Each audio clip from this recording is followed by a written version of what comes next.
House on the Prairie. She was graceful, intelligent, and unshakably poised. But while the cameras captured prairie sunshine and frontier family values, something much heavier was unfolding behind one unforgettable episode in 1974. It was raw, it was personal, and it left a mark so deep that Anderson has refused to ever relive it. What happened on that set? And why does that moment still haunt her decades later? Tighten your seatbelts for this intriguing ride.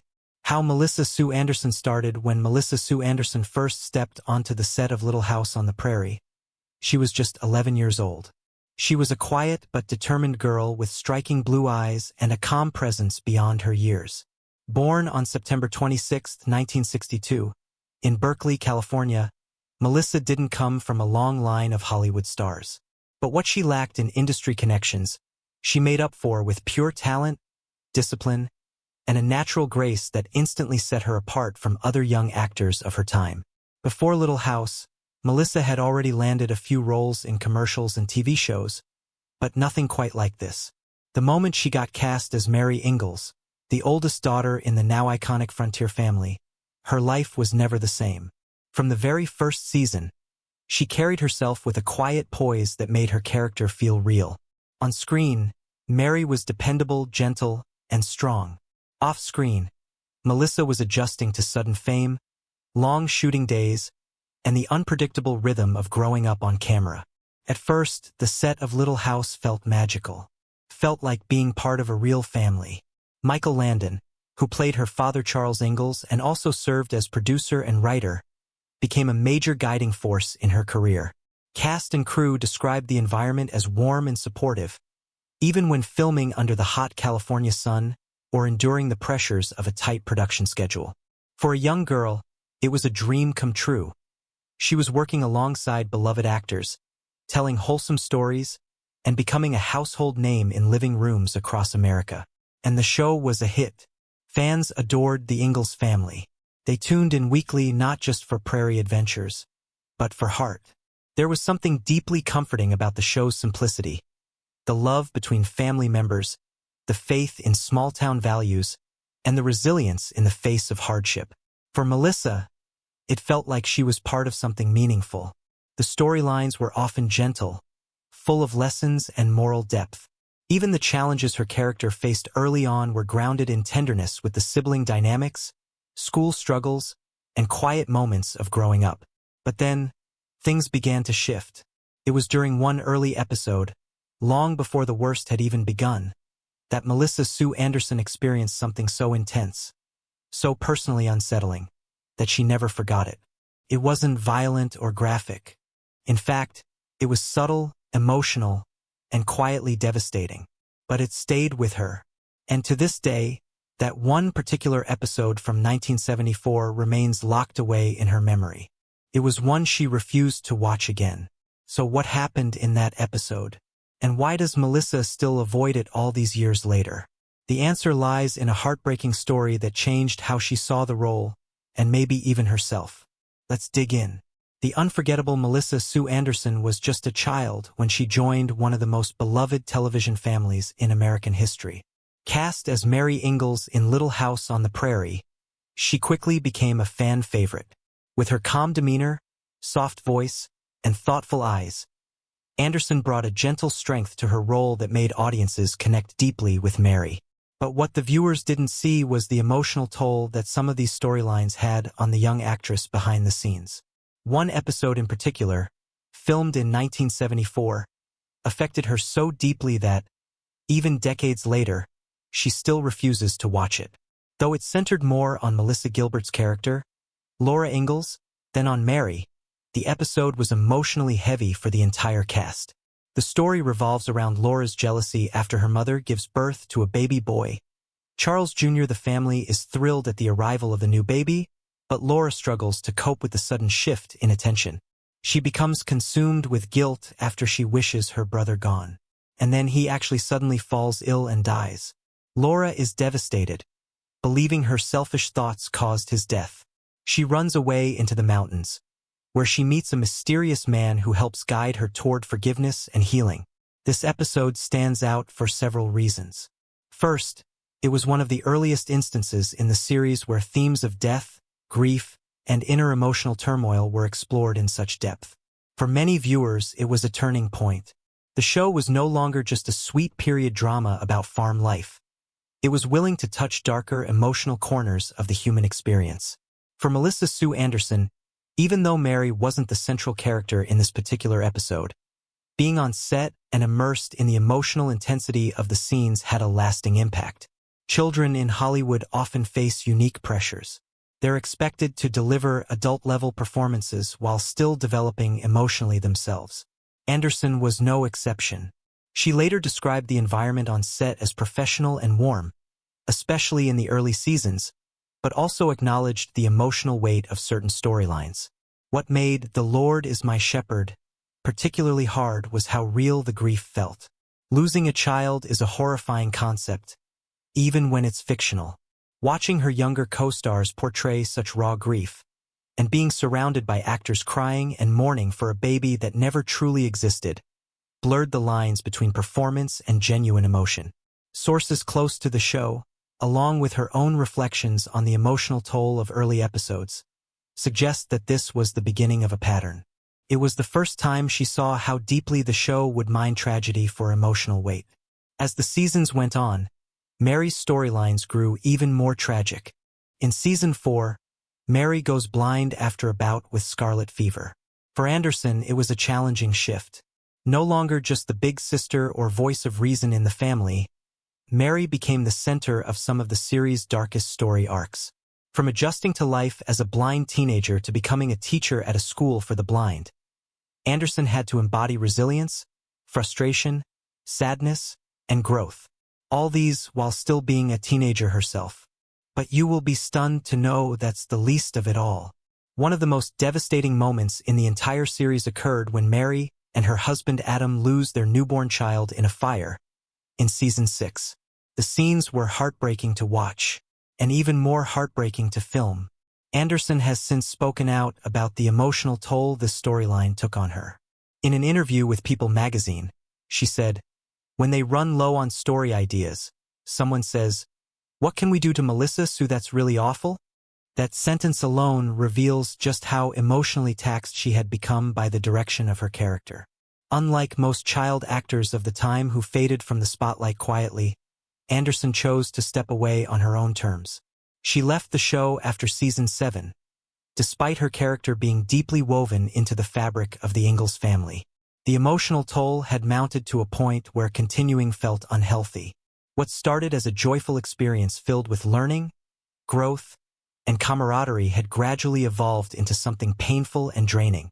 The show's shift toward more tragic, intense plotlines meant that Anderson was often expected to carry the emotional burden of entire episodes.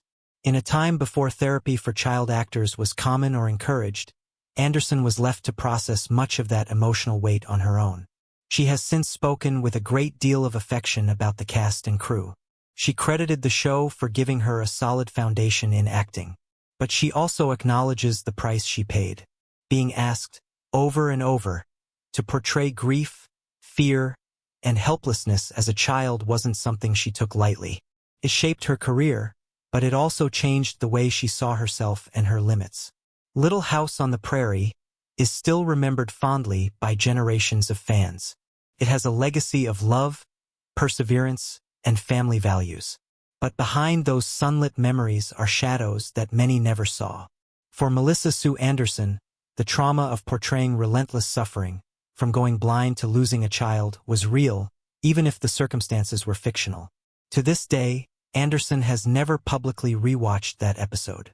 Not because it was poorly made or difficult to act, but because it opened a door to a side of storytelling that felt too heavy, too real, and too much for a young girl to carry. Her departure from the show didn't stop her from continuing her acting career. She went on to appear in several TV films and guest star in other series, but she always carried the lessons and the emotional battle scars of her time on Little House. In interviews and her memoir, Anderson has been open about the challenges of being a young actress in an emotionally intense role, and how choosing to leave was an act of reclaiming her own peace. To her, The Lord is My Shepherd because a memory she's chosen to leave in the past. But who in the first place is Melissa Anderson? Hang on as we unveil her personality. The child star before she became a household name through her quiet strength on Little House on the Prairie, Melissa Sue Anderson was just a regular little girl growing up in the suburbs of Los Angeles. Born on September 26, 1962, in Berkeley, California, Melissa Sue was the younger of two daughters. Her family moved to Southern California when she was still quite young, which would eventually open the door to the Hollywood world just a few miles away. Melissa wasn't a child of showbiz royalty or even someone born into a performance-driven family. In fact, her parents divorced when she was still in elementary school, and her mother raised her and her sister mostly on her own. It was Melissa's ballet teacher, of all people, who first noticed her unique camera presence. She suggested that her mother get her a talent agent. That one comment, made in passing, would change the course of Melissa's life forever. By the time she was 8 years old, Melissa was already appearing in commercials. Her delicate features and expressive eyes made her ideal for products that required a soft, trustworthy face. But she wasn't just a pretty child. She had talent, and soon enough the TV industry noticed. Her first television role came in 1972 when she landed a guest spot on Bewitched. This was followed by roles on The Brady Bunch, Shaft, and The Love Boat. Her ability to handle emotional material even as a young girl set her apart from the sea of child actors flooding casting calls in the 70s. But everything truly shifted in 1974, when she was cast as Mary Ingalls in Little House on the Prairie. Though we won't revisit the tragedies tied to that role, it's important to understand that this show launched her into international fame almost overnight. What's less known, however, is what came next. After her time on Little House, Anderson deliberately steered her career in a direction that would allow her to grow out of the shadow of Mary Ingalls. She wanted to show casting directors, and the world, that she wasn't just a tear-stained character trapped in the 1800s. She could do more, and she did. In the early 1980s, she began appearing in television movies that pushed her into more complex roles. In 1980, she starred in Survival of Dana, a made-for-TV drama where she played a teenager who transfers to a public high school and falls into the wrong crowd. The film allowed Anderson to explore a modern character facing real-world challenges, and it helped distance her from her former image. She continued taking on bold roles throughout the 80s. In 1981, she appeared in the horror film Happy Birthday to Me, one of her first theatrical movie roles. Though horror wasn't her natural genre, it was a deliberate choice, a way to prove her range. Audiences and critics alike noted that she brought subtlety and depth even to a genre often accused of being shallow. She also took on roles in shows like The Equalizer, She Wrote, Chips, and Alfred Hitchcock Presents. These guest appearances helped remind audiences that Anderson wasn't a one-note actor. She could bring complexity and heart to almost any setting, from period dramas to crime procedurals. What truly defined her post-Little House career wasn't necessarily the number of roles she played, but the dignity with which she managed her transition from child star to adult actress. Unlike many of her contemporaries who fell into scandal or disappeared altogether, Anderson stayed steady, even if she stepped back from the limelight at times. In 1990, she married Michael Sloan, a television writer and producer best known for his work on The Equalizer. Their relationship was far from a Hollywood tabloid circus. It was private, intentional, and centered around family. The couple had 2 children, a daughter named Piper and a son named Griffin. Anderson largely took a step back from full-time acting during the years her children were young, focusing instead on being a hands-on parent. In interviews, she's spoken openly about the challenges and rewards of stepping away from the spotlight. She didn't regret it. In fact, it gave her a sense of peace. For someone who'd grown up in front of the camera, being able to live quietly and raise her children without constant scrutiny was a gift. Her family later moved to Montreal, Canada, where they lived for several years. During that time, she became a naturalized Canadian citizen in 2007, while still retaining her American citizenship. The move to Canada wasn't about running from fame. It was about pursuing a quieter, more grounded lifestyle where her children could grow up outside the glare of celebrity. Despite her retreat from mainstream Hollywood, Anderson didn't completely vanish. She occasionally returned to TV in special guest roles or documentaries. In 1998, she played First Lady Megan Hollister in the TV miniseries 10.5, and in 2006, she made a rare but celebrated return to the small screen in an episode of Veronica Mars.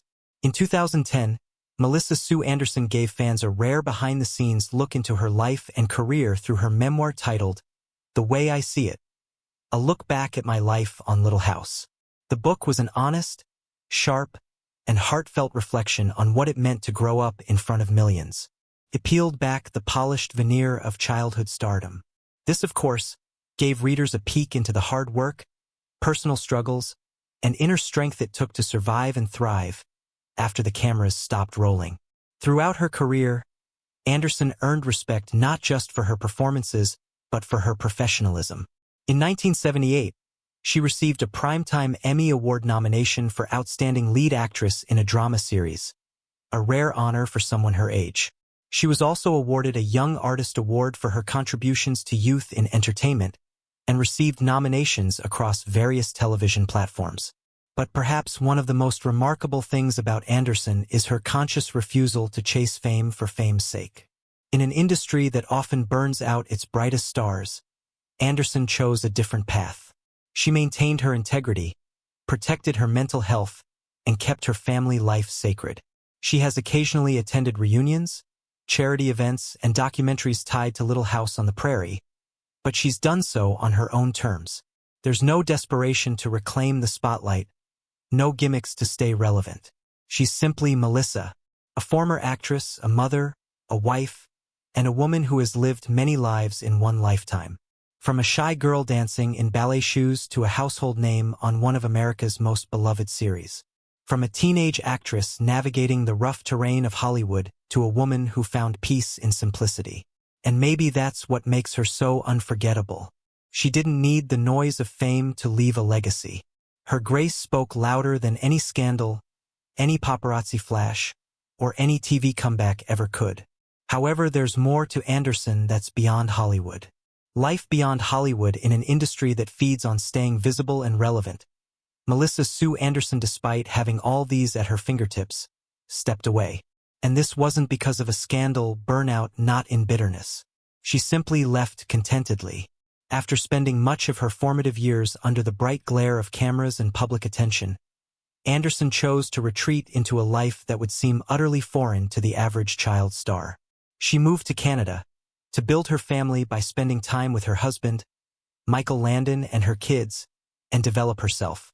Melissa Sue Anderson's love story is as grounded as her life choices. In 1990, she married television producer Michael Sloan, and together they chose a path far from the chaos of Hollywood. Anderson and Sloan raised their 2 children, Piper and Griffin, in Canada. Their relationship was one of the few that didn't come with scandals. It was just a steady, lasting partnership. After more than 3 decades of marriage, the two remain a rare example of enduring love in the entertainment world. For Anderson, love was never about the spotlight. By the early 1990s, long after Little House on the Prairie had faded from television screens, Melissa Sue was already miles ahead, emotionally, physically, and philosophically. While many of her peers continued to chase roles, battle typecasting, or manage the remnants of fame, she recalibrated her life. For Anderson, fame was never the prize. It was something she'd experienced, even enjoyed at moments, but never needed to define herself. In interviews over the years, she never expressed disdain for acting, nor did she make dramatic declarations against Hollywood. She simply made the quiet decision to live differently. Unlike many actors who oscillate between private and public lives, Anderson made her choice firm. Her fans weren't left confused by mixed messages. There was no reality show comeback, no tell-all memoir, and no desperate attempt to reclaim the spotlight. Her story became less about what she left behind and more about the wholeness she gained. Relocating to Canada was more psychological. The move allowed Anderson to build a life rooted in authenticity. She focused on raising her children, cultivating friendships away from the lens, and investing in causes that meant something to her on a personal level. There was something refreshingly human about that. She transitioned from Hollywood's scripted chaos to a home where decisions weren't made based on camera angles or audience ratings. And while she occasionally dipped back into voice work or smaller roles, they were exceptions, not comebacks. Her life was no longer about acting. It was about living. Contrary to what tabloids might imagine, Anderson didn't become a recluse. She didn't disappear. She simply stopped performing for the public. When she did appear, perhaps at a nostalgic Little House event or an anniversary tribute, it was with poise on her terms. She wasn't clinging to the past. She was honoring it while standing firmly in the present. Today, Melissa Sue Anderson lives a life many would envy. Not because of glitz or glamour, but because of its sweet richness. She gardens. She travels. She raises her family. She laughs without a script and cries without an audience. Her world is real, grounded, and personal. Most people are uncomfortable with boundaries, especially when set by public figures. We expect access. We expect nostalgia. We want celebrities to share, reflect, and perform. Melissa Sue Anderson disrupts that expectation with grace. Her boundary was balanced. She doesn't speak negatively about her time on Little House. She's proud of the work, grateful for the fans, and kind in her retrospectives.